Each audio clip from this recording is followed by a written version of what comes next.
All right, number 7, here we're going to simplify by adding the polynomial. Here we're adding it. All right, when you add the polynomials, you want to add them by like terms. I like to use the strategy of drawing different shapes.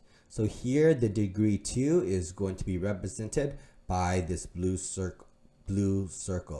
So 4x squared plus x squared becomes 5x squared.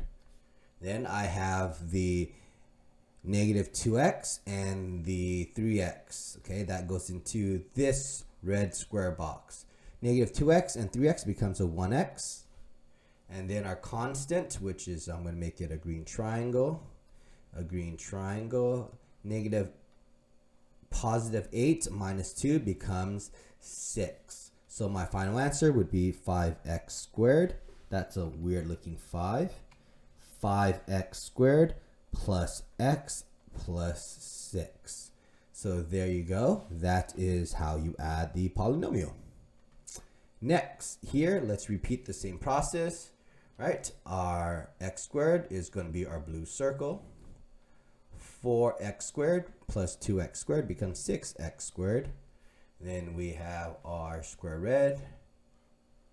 That is our degree 1 term. Negative 2x plus 2x becomes 0x. Then we have our green triangle for our constant. 8 plus negative 5 is a positive 3. So the answer is 6x squared. This is 0x. We don't really write it. So then we just write plus 3. We don't really write the 0x. So there you go. That is how you add polynomials.